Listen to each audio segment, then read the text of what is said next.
ಧರ್ಮಸ್ಥಳದ ಬುರುಡೆ ಪ್ರಕರಣಕ್ಕೆ ಸಂಬಂಧಪಟ್ಟಂತೆ ಮತ್ತೊಂದು ಹೊಸ ಟ್ವಿಸ್ಟ್ ಸಿಗ್ತಾ ಇದೆ. ಬುರುಡೆ ಚಿನ್ನಯ್ಯನಿಗೆ ಕೆಟ್ಟ ಮೇಲೆ ಬುದ್ಧಿ ಬಂದಂತೆ ಕಾಣಿಸ್ತಾ ಇದೆ. ಹೌದು, ಧರ್ಮಸ್ಥಳದ ವಿರುದ್ಧ ಬುರುಡೆ ಗ್ಯಾಂಗ್ನ ಷಡ್ಯಂತ್ರ ವಿಚಾರ, ಬುರುಡೆ ಗ್ಯಾಂಗ್ನಲ್ಲಿ ಮೂಡಿತ ಬಿರುಕು ಅನ್ನುವಂತಹ ಪ್ರಶ್ನೆ. ಬುರುಡೆ ಗ್ಯಾಂಗ್ ಸದಸ್ಯರ ವಿರುದ್ಧ ದೂರುದಾರ ಚಿನ್ನಯ್ಯ ಅಲಿಯಾಸ್ ಮಾಸ್ಕ್ ಮ್ಯಾನ್ ದೂರು ಕೊಟ್ಟಿದ್ದಾನೆ. ತಿಮರೋಡಿ, ಗಿರೀಶ್ ಮಠಣ್ಣನವರ್, ವಿಠಲ್ ಗೌಡ, ಜಯಂತ್ ಟಿ, ಸಮೀರ್ ಎಂಡಿ ವಿರುದ್ಧ ಚಿನ್ನಯ್ಯ ದೂರು. ಬೆಳತಂಗಡಿ ಪೊಲೀಸ್ ಠಾಣೆಗೆ ದೂರನ್ನ ಚಿನ್ನಯ್ಯ ಕೊಟ್ಟಿರುವಂತಹದ್ದು. ಧರ್ಮಸ್ಥಳದ ವಿರುದ್ಧ ಬುರುಡೆ ಗ್ಯಾಂಗ್ ಷಡ್ಯಂತ್ರವನ್ನು ನಡೆಸಿತ್ತು ಅನ್ನೋದು SIT ಇನ್ವೆಸ್ಟಿಗೇಷನ್ ಮೂಲಕ ಗೊತ್ತಾಗಿದೆ. ಬೇಲನ್ನ ಪಡೆದು ಹೊರಬಂದ ನಂತರ ಈಗ ಚಿನ್ನಯ್ಯ ಪೊಲೀಸ್ ಠಾಣೆಯ ಮೆಟ್ಟಿಲೇರಿದ್ದಾನೆ. ಕಾರಣ ಏನು ಅಂತ ಕೇಳಿದ್ರೆ, ಬುರುಡೆ ಗ್ಯಾಂಗ್ನ ಸದಸ್ಯರ ವಿರುದ್ಧ ದೂರು ಕೊಡುವುದಕ್ಕೆ ಮುಂದಾಗಿರುವಂಥದ್ದು. ಬುರುಡೆ ಗ್ಯಾಂಗ್ನಿಂದ ಚಿನ್ನಯ್ಯ ದೂರ ಆಗೇನೆ ಹಲವು ದಿನಗಳಾಗೋಯಿತು. ಯಾವಾಗ ದೂರುದಾರನಾಗಿ ಬಂದು ಈತನೇ ಆರೋಪಿ ಆದ್ನೋ ಆಗಿನಿಂದ ಬುರುಡೆ ಗ್ಯಾಂಗ್ ಈತನಿಂದ ಅಂತರವನ್ನು ಕಾಪಾಡಿಕೊಂಡಿತ್ತು. ಈಗ ಅದೇ ಬುರುಡೆ ಗ್ಯಾಂಗ್ ವಿರುದ್ಧ ಚಿನ್ನಯ್ಯ ತಿರುಗಿ ಬಿದ್ದಿರೋದು ಸ್ಪಷ್ಟವಾಗಿ ಗೊತ್ತಾಗ್ತಾ ಇದೆ. ಮಹೇಶ್ ಶೆಟ್ಟಿ ಸೇರಿದಂತೆ ಹಲವರ ವಿರುದ್ಧ, ಅಂದರೆ ಬುರುಡೆ ಗ್ಯಾಂಗ್ನ ಸದಸ್ಯರ ವಿರುದ್ಧ ಈಗ ದೂರನ್ನ ಚಿನ್ನಯ್ಯ ಕೊಟ್ಟಿದ್ದಾನೆ ಅನ್ನೋದು ಗೊತ್ತಾಗ್ತಾ ಇದೆ. ಹಾಗಾದರೆ ಮಾಸ್ಕ್ ಮ್ಯಾನ್ ಅಲಿಯಾಸ್ ಚಿನ್ನಯ್ಯ ಕೊಟ್ಟಂತಹ ದೂರಿನಲ್ಲಿ ಏನಿದೆ? ಬುರುಡೆ ಗ್ಯಾಂಗ್ ವಿರುದ್ಧ ಈತ ಮಾಡ್ತಾ ಇರುವಂತಹ ಆರೋಪವೇನು? ಚಿನ್ನಯ್ಯನಿಗೆ ಬೆದರಿಕೆ ಹಾಕಿದೆಯಾ ಬುರುಡೆ ಗ್ಯಾಂಗ್?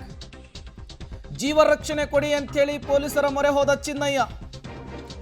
ತನಗೆ ಪತ್ನಿಗೆ ಜೀವ ಬೆದರಿಕೆಯನ್ನ ಹಾಕಬಾರದು, ಹೀಗಾಗಿ ನಮಗೆ ರಕ್ಷಣೆ ಕೊಡಬೇಕು ಅಂತೇಳಿ ಪೊಲೀಸ್ ಠಾಣೆಯ ಮೆಟ್ಟಿಲೇರಿದ್ದಾನೆ ಚಿನ್ನಯ್ಯ. ಬೆಳತಂಗಡಿ ಪೊಲೀಸ್ ಠಾಣೆಗೆ ಚಿನ್ನಯ್ಯ ದೂರು ಕೊಟ್ಟಿದ್ದಾನೆ.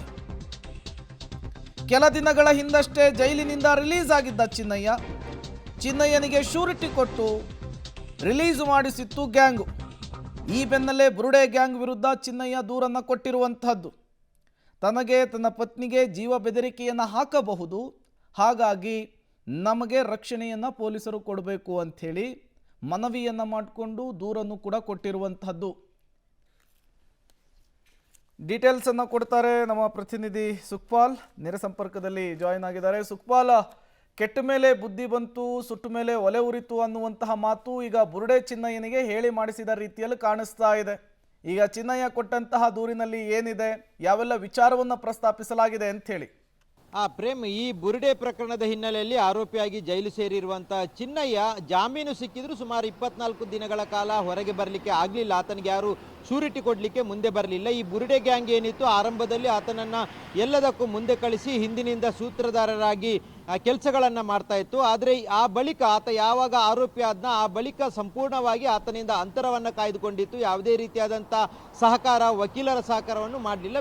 ಬೇರೆಯೇ ವಕೀಲರು ಬಂದು ಆತನಿಗೆ ಸಹಕಾರ ಮಾಡಿ ಜಾಮೀನು ತಂದುಕೊಟ್ರು. ಆದರೂ ಜಾಮೀನು ಬಳಿಕ ಈಗ 24 ದಿನಗಳ ಬಳಿಕ ಹೆಂಡತಿ ಹೋಗಿ ಆತನಿಗೆ ಶ್ಯೂರಿಟಿಯನ್ನು ಕೊಟ್ಟು ಆತನನ್ನು ಬಿಡುಗಡೆ ಮಾಡುವಂಥ ಕೆಲಸಗಳನ್ನು ಮಾಡಿದೆ. ಬಿಡುಗಡೆ ಆದ ಬಳಿಕ ನೇರವಾಗಿ ಆತ ಬೆಳತಂಗಡಿಯ ಪೊಲೀಸ್ ಠಾಣೆಗೆ ಬಂದು ಒಂದು ದೂರನ್ನು ಕೊಟ್ಟಿರುವಂಥದ್ದು. ಈ ಬುರುಡೆ ಗ್ಯಾಂಗ್ನ ಪ್ರಮುಖರಾಗಿರುವಂಥ ಮಹೇಶ್ ಶೆಟ್ಟಿ, ತಿಮರೋಡಿ, ಗಿರೀಶ್ ಮಠಣ್ಣರು, ವಿಠಲ್ ಗೌಡ, ಜಯಂತ್ ಟಿ, ಜೊತೆಗೆ ಯೂಟ್ಯೂಬರ್ ಆಗಿರುವಂಥ ಸಮೀರ್ ಎಂಡಿಯಿಂದ ನಮಗೆ ಜೀವ ಬೆದರಿಕೆ ಇರ್ಬೋದು ಮುಂದಿನ ದಿನಗಳಲ್ಲಿ ಅನ್ನುವಂಥದ್ದು. ಹಾಗಾಗಿ ನನಗೂ ನನ್ನ ಪತ್ನಿಗೆ ಮುಂದೆ ಜೀವ ಬೆದರಿಕೆ ಬರ್ಬೋದು, ಆ ಕಾರಣಕ್ಕಾಗಿ ನಮಗೆ ರಕ್ಷಣೆಯನ್ನು ಕೋರಬೇಕು, ರಕ್ಷಣೆ ಕೊಡಬೇಕು ಅನ್ನುವಂಥ ಹಿನ್ನೆಲೆಯಲ್ಲಿ ಬೆಳತಂಗಡಿ ಪೊಲೀಸ್ ಠಾಣೆಗೆ ಈ ಚಿನ್ನಯ್ಯ ದೂರನ್ನು ಕೊಟ್ಟಿರುವಂಥದ್ದು. ಪೊಲೀಸರು ದೂರನ್ನು ಸ್ವೀಕರಿಸಿ ಅರ್ಜಿಯನ್ನು ಕೊಟ್ಟಿರುವಂಥದ್ದು.